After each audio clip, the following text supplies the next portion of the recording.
People want gift cards, but they also want to be able to be seen and heard in their organization and felt appreciated. Hey, it's Nikki, Llewellyn Gregory, and you're on Gut Plus Science. You're in for a fast-paced, storytelling, action item-rich leadership growth experience. I hope you make this podcast a habit. I consider it a leadership mentoring tool. Learning together makes us better together, and that is how we change the world around us. Let's get to it.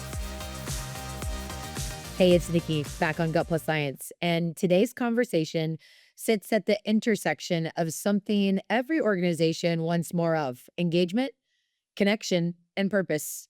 My guest is Alex Grande, a leader who has spent years helping organizations rethink how they motivate people to take action. And rather than treating volunteering as a nice to have initiative, Alex explores how service can become a powerful driver of culture, belonging, and employee engagement. In this episode, we're digging into an idea that might surprise some leaders. What if the same principles that make games engaging can help more people connect, contribute, and make a meaningful impact in their communities?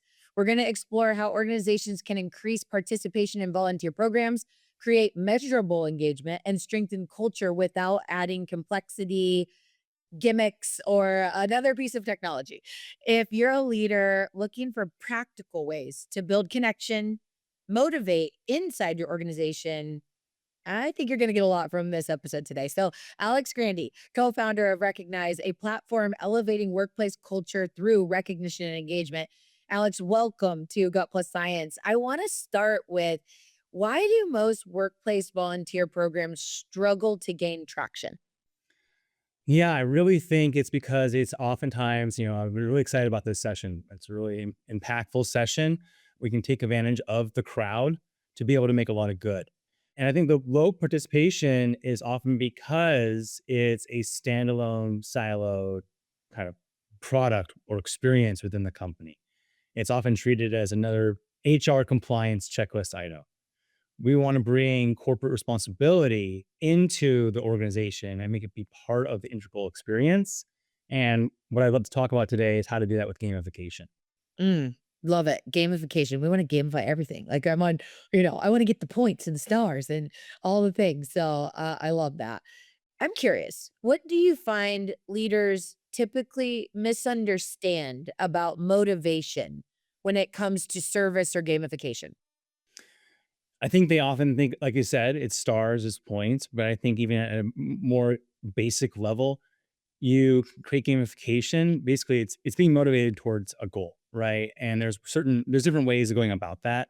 There's increasing status inside the company. There's improving the access that that employee may have. There is being able to have the power to make a decision. And then there's stuff. There's being able to get more money or a bonus or a trip, right? So that acronym is actually SAPS. It's the four components of gamification and motivation. That status can come from simply creating a visibility into whatever you're doing. So a social feed, right? Where people are sharing the volunteering they're doing, they're sharing the photos. Even just starting there is a great first step towards allowing that kind of social proof to bubble up.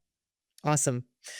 You know, I love volunteering and service. I get a lot of joy out of that. I've been on many nonprofit boards and have, signed up to help with, interviews for a company that does women in prison back to work.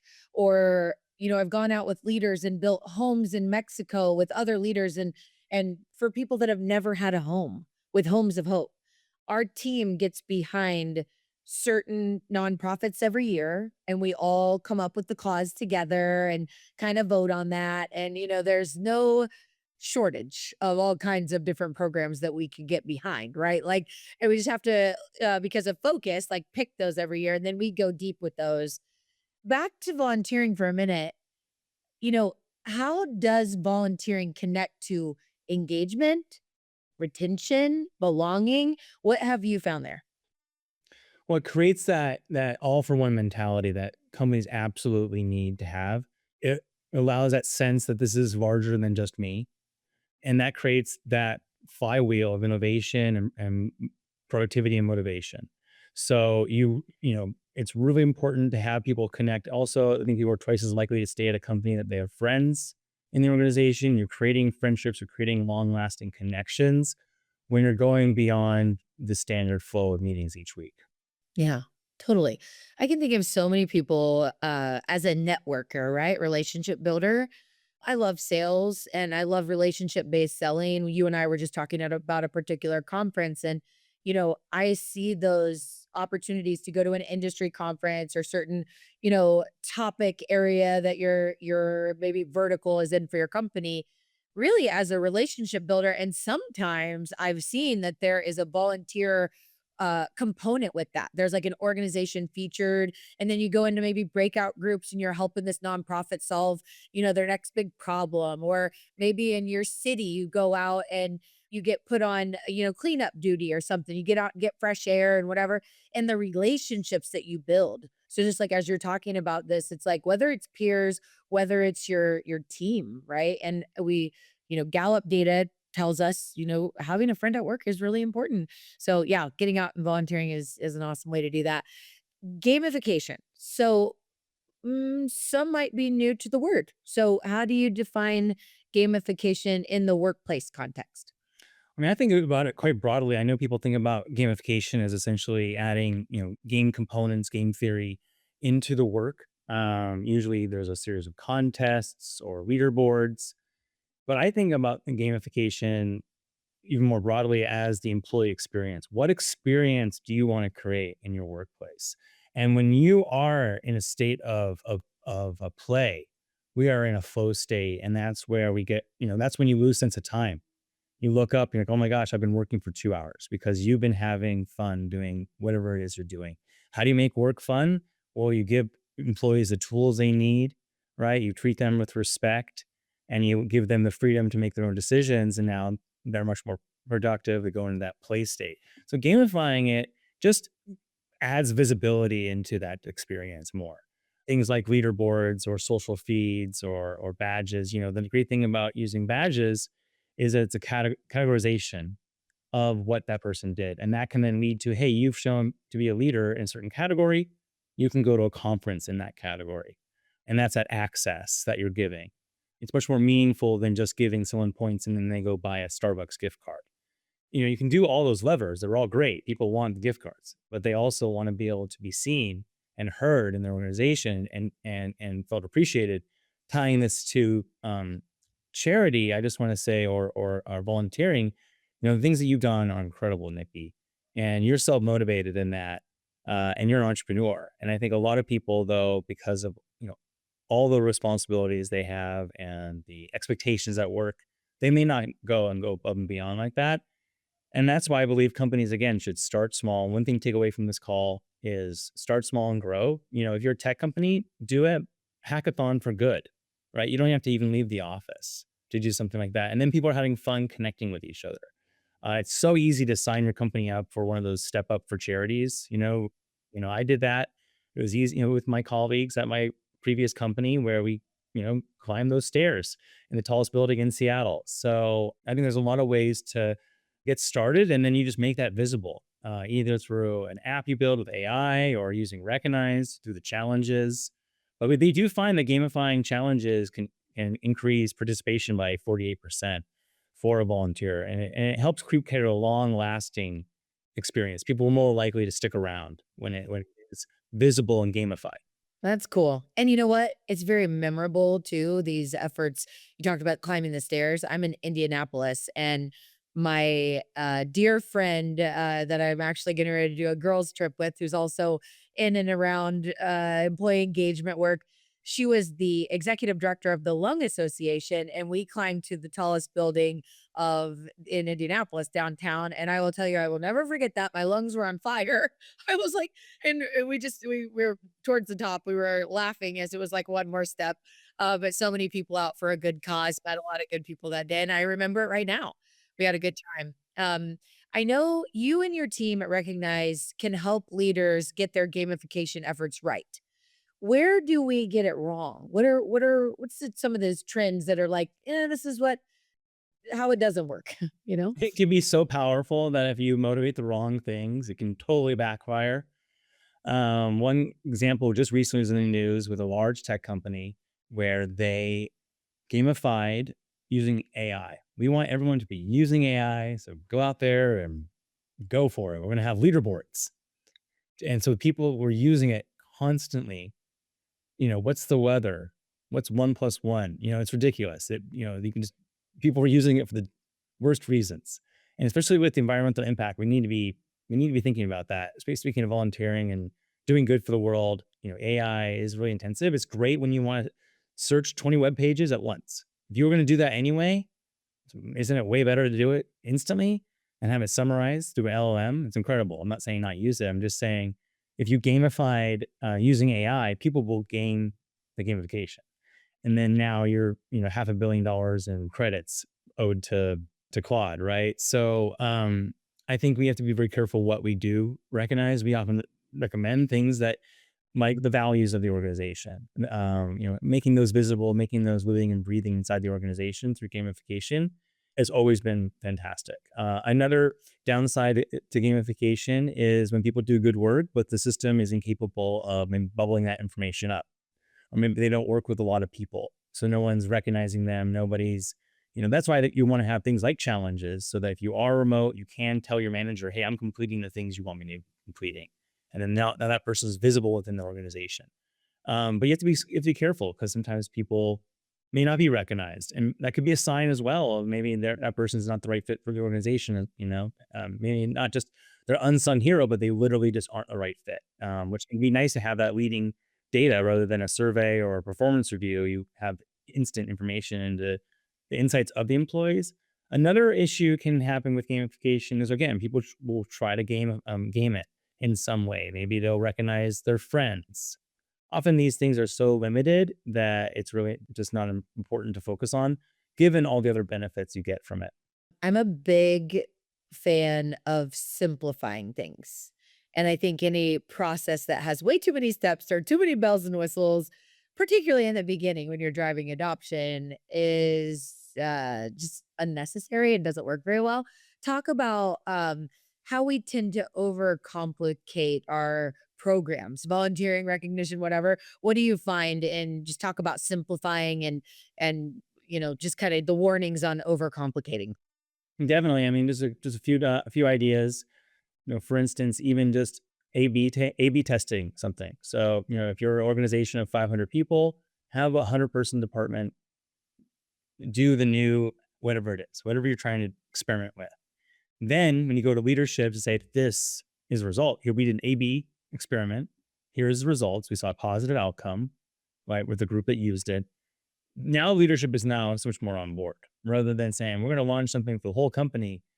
Okay, let's step back a little bit. I'm a little nervous about that. I don't know. I think that's a great way. Also, getting started with anything, I think again, just start small and grow. Another idea people can do, any company can do, is the mentorship within the organization. Right, that is like a step towards volunteering. Is setting up a mentorship program, and I think it's another very significant percentage. I think something like 30 or 40% more likely to stay with the company long haul if a new employee has an older or more senior mentor within the organization. And as far as simplifying, I think that's where you want to really look at what tools you already are using. We don't want more tabs in our browser. We have to remember. And so just looking at what things connect together. If I did something, maybe I'd get a 95 out of 100 hitting it. If I have my direct reports, if I explain to them what to do, let's say it's 85%. Let's just say maybe hopefully they'll do 100%. But let's say it was 85%. But their ownership in it will lead to such better success in the project. Just like maybe if you use a tool that's in the tools you're already using, let's say Slack or Teams or something, even if it's not the most perfect program for you, if it's accessible and people can access it, it will be much more utilized. So it's not about how many features. It's really, again, about the experience. How easy can your employee flow through the work experience throughout the day? Love it. Thanks for sharing that. Alex, let's nerd out for a minute. I'm curious about the psychological drivers that make gamification most effective. What do we need to know? Well, I really love the friendly competition, how to win friends and influence people. I mean, even that book talked about that. Like the drivers are that, just that inherent need within humans to win, right? And that's why we say, recognition is actually win logging. You're logging a win that then can be reported later through AI summary or just through the reports that we have. And so I just think that friendly competitions or contests are people just go crazy over contests as well. It's essentially, tying into the inherent human component of gambling, winning something. Not only them doing great work and being better than somebody else, winning that soccer match or whatever, right? And also gambling, right? I want to catch up or I want to win more. It's insidious. If you've ever been to Vegas, you know what I'm talking about. So you can capitalize on both of those. Contests are great because it helps companies save money. You're not giving everybody money in the company. You're having one person win a big pot. And that pot doesn't even have to be that big. And in fact, in persuasion research, they found that a small pot will make them more likely to intrinsically be connected to the company rather than I'm here because I got this money, right? As an award, so that's why oftentimes you don't need huge dollar amounts for these raffles. But contest raffles and competition, especially group competition, is fantastic. And that works really well with volunteering is which group of people have hit the mark on the volunteering efforts. And the number of times I've gone out and gone to the food bank. That's another great one to do is volunteering at the food bank. So I think those are some major triggers that I would go after and are really tied to human psychology. I'm about to ask you to share one of your favorite client stories, like that was most meaningful. But before we do that, I want to know what you found in remote or hybrid environments and where maybe just some best practices, I guess. What makes it stick or work differently? I'm an all remote company where we have people outside of the United States that work on our team, different time zones. We're constantly on Slack. What have you found about gamification, volunteering, unique to remote or hybrid work environments? I mean, yeah, that's why to connect everyone together from remote, that means we have things like this, like video, and then we have our chat, right? That's how, people don't call each other anymore. I tell people, call me. Nobody calls me. I don't call them. So, there you go. And I'm a big believer in not calling people after work. And if they don't put Slack on mute, after 5 or 6 o'clock, whenever they're done, that's on them. I may be messaging them at 9 p.m. because, that's sometimes I work then. And that's what's beautiful is I can write them at 9 p.m. But anyway, back to your question. Again, we're going to be using the tools we have the only way we can because we're not physically together. So we can't be putting things on a bulletin board. That's not going to work. So, that's why having tools that can, again, you can create it with AI or you can use something like Recognize that has the leaderboards, that has the badges, that has the machines engine for controlling the permissions of the program and all the things that you may not think about right now, but then you start doing it and you're like, oh my gosh, I need this, and this now. Because you don't know what you don't know when you're going into these types of things. So you just want to use a software that can connect people, things like Recognize inside Microsoft Teams or in SharePoint or Slack, where you're communicating the good work people are doing. You're showing what winning looks like in your organization. Okay, so tell us a favorite story. You don't have to mention like the client name unless you want to. Give us just some insight on along your journey. Your co-founder. So this is your baby, right? A story that just felt very meaningful. It was a meaningful program for them. Still probably is, but what made it special? Yeah, yeah, and I just want to touch on one more thing from the previous thought, if I Yeah. can, which is, we're a remote company too, and so what we do is every month we have a all hands where we talk about the goals of the company, right? And everyone shares something important from the departments. I then go through the recognitions of the last month, right? And I can summarize them with AI or I read off individual ones, but I mention every single person in the call in some capacity in that session. And we give out a random award for the raffle. And that's a great thing to do with a remote team. We've seen the recognitions throughout the month, and then we're reviewing them each month together in a Zoom call. And it does feel like we're all together in one room. The warmth is super there. And I think that's what we're doing for our customers to segue into your final question, which is, a meaningful story. It's been just a fun journey running Recognize because, people often ask, what's your ICP? What's your ideal customer profile? Like, who do you serve? What industry is it? And it's not an industry, it's a type of company that cares in some way. They have a mission. So I got to work with so many great companies. I just want to share. Actually, I'll start off with I can share multiple stories, but I just love the bank. We work with groups that help with autism, terminally ill, children. These people really need to have great culture. But I just want to share our first biggest customer, which is Metro Bank in England. I'll share them because they do good work, and I'm not sharing anything that they wouldn't want the world to know, which is they utilize Recognize to drive monthly gatherings, talk about creating friendship. And the reason they use something like Recognize because they care so much about customer support. They have a mission to be the most fun bank in England. And so by having Recognize, all the employees feel a little bit better, a little more pep in the step, more likely to serve the customers, increase that net promoter score. And so every month, the top performers per value, they all get to go on an outing together. They go out and do an activity, they go out for food, or they do something fun together in London. And so I just love that idea. Plus, I just have a special place in my heart because, I was literally on a climbing trip in California in the desert when I took the call. I was like, guys, I got to take a call. I went up on top of a hill and they're like, yes, we want to move forward. And it was just like one of those meaningful moments in my business. But, besides, them, there's been just so many great companies doing such great work. But I just like how they do that really just low tech solution of just getting people together. So cool. We might have time for another story here in a minute, but I want to talk about analytics and reporting. So, there's so many different things we could talk about here with, you cover a large spectrum of, whether we're talking about gamifying, new hire onboarding, the recognition program, volunteering. I don't know what you'd want to share here, but I think understanding that in any program, metrics matter, and we want to be able to have those metrics so that we can continue to get better. What you measure is what gets managed, right? So, what metrics actually matter when evaluating a volunteer program, or what kind of metrics do you give it recognize? Yeah, it's really interesting. You would think it would be, tying like recognition or a volunteer program to productivity or retention.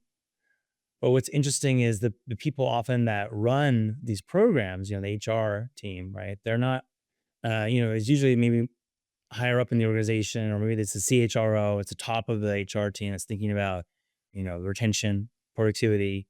Oftentimes, they're more, when I talk to them, I'm surprised to learn that most time people are more interested in participation, adoption, and participation in long term engagement. They know volunteering is good, right? They know that, recognizing their employees is good. They know the stats, they know the research. They don't need to tie it. They don't need to spend a lot of time figuring out how to tie retention to a correlational change in recognition. But they want to see is that 80% of their employees are using it, and they're 80% are using it the first month, and 80% are using it the second year, and third year, and fourth year, and fifth year. And so it's just as basic as that. It's just getting people into the programs, getting started, and what we find is if you get started, then you keep using it for things like recognition, gamification. Again, it's all about how visible you make it. So if the leaders never talk about it, people aren't going to do it, and so that's really important too. But yeah, it's just really as simple as participation is one of the more important things. Something I'm thinking more about, in our program, we show the ratio of how many employees you have and how many are taking actions, like creating a recognition. But really, I've been thinking about this week is also reach. If you create an ad, let's say on Facebook, it says how many people viewed it, how many people interacted, how many people clicked on it.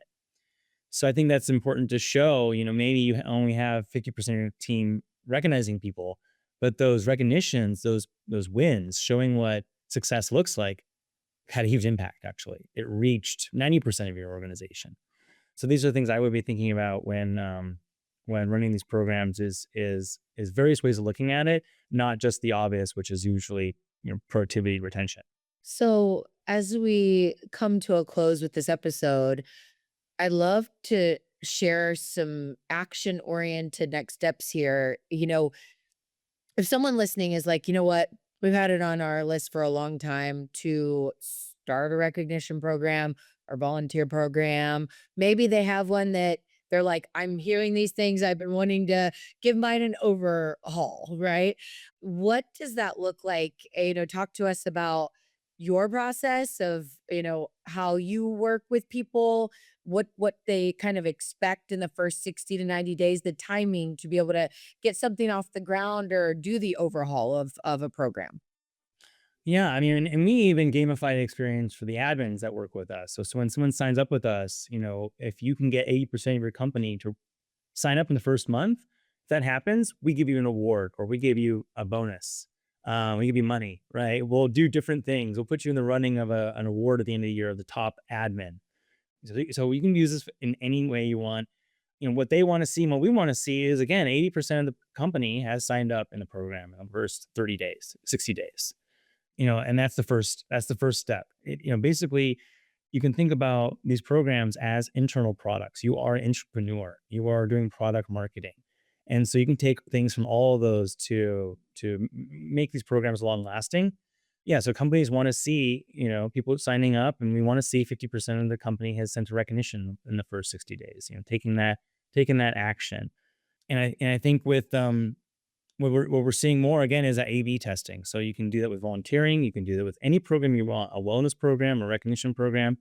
You can test what resonates with your company and what has impact. And then you'll have, in your business case to the budget holder, you'll be able to make a much stronger case when there's a clear, connection to, maybe have someone do volunteering and another group doesn't volunteer, and then do a survey, asking them how productive you feel this week, how buzzed you feel about, like, how much energy or buzz there is in your group for creating maybe ideation and things like that.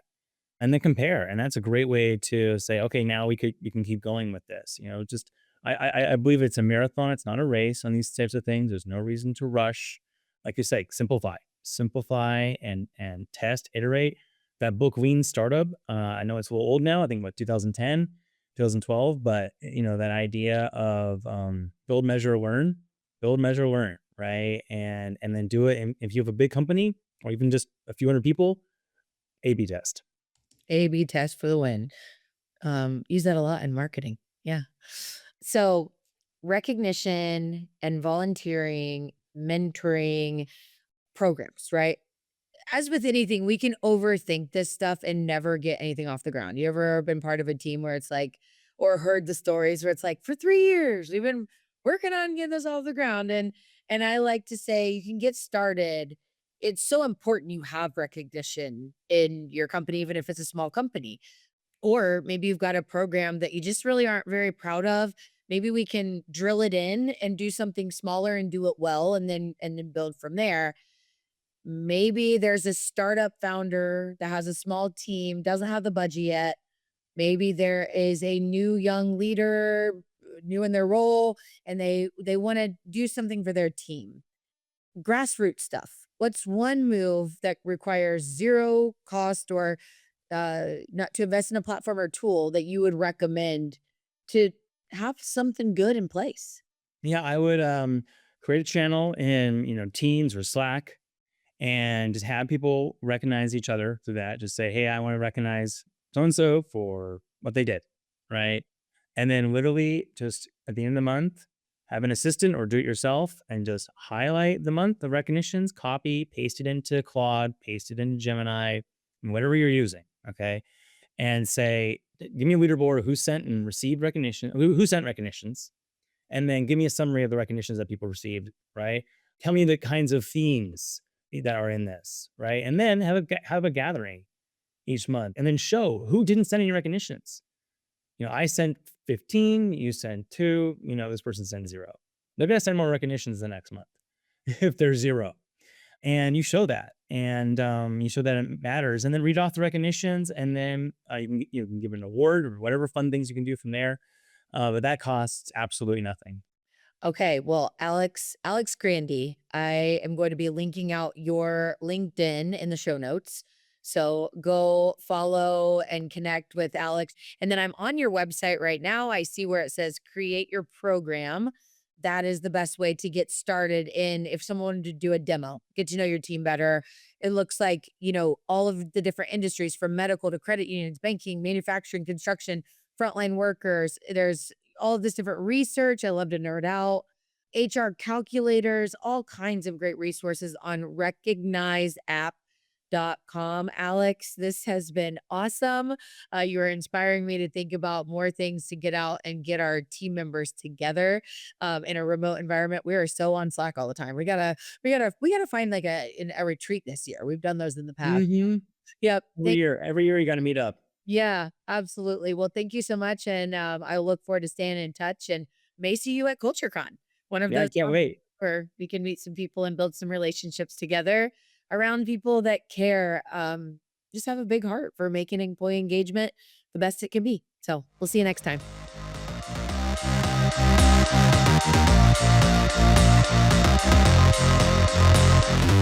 We just left the world a little bit better. Now, go do something with it.